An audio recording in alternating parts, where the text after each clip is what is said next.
Back ఉండవల్లిలో Chandrababu నాయుడుతో TDP ఎంపీలు సమావేశమయ్యారు. అందుబాటులో ఉన్న ఎంపీలతో పార్లమెంటరీ పార్టీ సమావేశం నిర్వహించారు.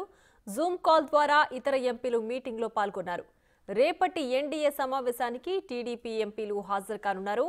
నియోజకవర్గాల నుంచి ఎంపీలు రాత్రికి ఢిల్లీకి చేరుకోనున్నారు.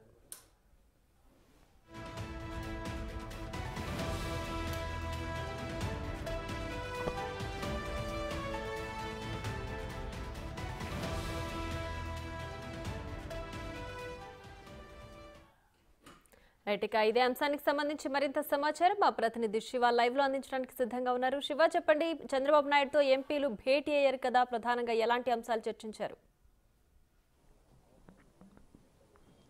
రైట్ ప్రియా, మొత్తం మీద చూసుకుంటే ఆంధ్రప్రదేశ్లో మొదటిసారిగా ఏదైతే ఎంపీలతో చంద్రబాబు సమావేశమయ్యారో 2 రోజుల క్రితమే ఫలితాలు వెలువడిన నేపథ్యంలో తెలుగుదేశం పార్టీకి 16 ఎంపీ స్థానాలు కైవసం చేసుకున్న పరిస్థితి కనిపించింది. 16 ఎంపీ స్థానాలకు సంబంధించి 10 మంది ఎంపీలు సమావేశానికి హాజరయ్యారు. మిగిలిన 8 మంది ఎంపీలు కొంతమంది ఢిల్లీలో ఉండటం, మరి కొంతమంది వారి నియోజకవర్గాల్లో పర్యటనలు ఉండటం, మరి కొంతమంది వ్యక్తిగత పనులపై బయటకు వెళ్ళిన పరిస్థితి కనిపించింది.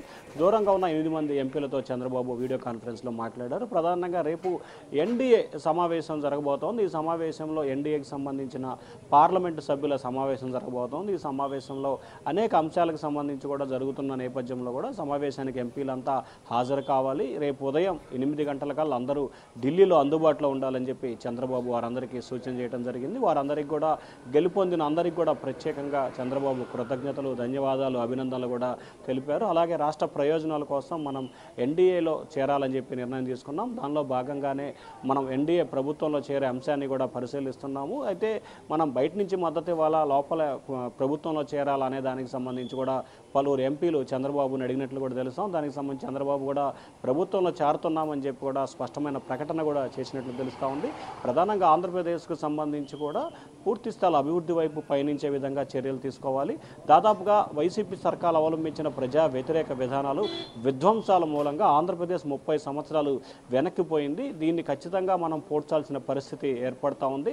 అప్పుల కుప్పగా ఆంధ్రప్రదేశ్ మారిపోయిన నేపథ్యంలో కేంద్ర సహాయ సహకారాలు లేకపోతే ఇబ్బందికర పరిస్థితులు ఏర్పడతాయి. ఈ నేపథ్యంలో పూర్తి స్థాయిలో కేంద్ర సహకారం మనకు అవసరం ఉంది కాబట్టి ఖచ్చితంగా ప్రభుత్వంలో చేరి కొన్ని కీలకమైన మంత్రివర్గ శాఖలను కూడా మనం తీసుకోవాలని చెప్పి చంద్రబాబు అయితే వారితో అన్నట్లు కూడా తెలుస్తూ ఉంది. ఈ నేపథ్యంలో రేపు జరగబోయే సమావేశానికి తెలుగుదేశం పార్టీకి సంబంధించిన 16 మంది ఎంపీలతో పాటు అలాగే ఏదైతే చంద్రబాబు కూడా ఈ సమావేశానికి హాజరు కాబోతున్నారు. మరొక వైపు జనసేనకు సంబంధించిన అధినేత పవన్ కళ్యాణ్, ఆ పార్టీకి సంబంధించిన 2 ఎంపీలు కూడా ఈ సమావేశంలో పాల్గొనే అవకాశం కనిపిస్తోంది. ముఖ్యంగా రాష్ట్ర ప్రయోజనాలు దృష్టిలో పెట్టుకొని ఎన్డీఏతో మనం గతంలో పొత్తు పెట్టుకున్న అది అందరికీ తెలిసిన అంశమే. తాజాగా రాష్ట్ర అభివృద్ధి కోసం మన ప్రభుత్వంలో చేరుతున్నాం. అలాగే మన క్యాబినెట్లో కూడా బీజేపీకి, జనసేనకు కూడా కొన్ని మంత్రివర్గంలో స్థానం ఇచ్చే అవకాశాన్ని కూడా ఎంపీలతో చంద్రబాబు చెప్పినట్టు తెలుస్తూ ఉంది. సో ఓవరాల్గా చూసుకుంటే ఇచ్చిపుచ్చుకునే ధోరణి, ఆంధ్రప్రదేశ్కు సంబంధించి అభివృద్ధి చేయాలి, అప్పులు పోవాలి, రాజధాని నిర్మాణం, పోలవరం ప్రాజెక్టుతో పాటు నిరుద్యోగ ఉపాధి కల్పన చేయాలి, అలాగే రాష్ట్రానికి పరిశ్రమలు రావాలి.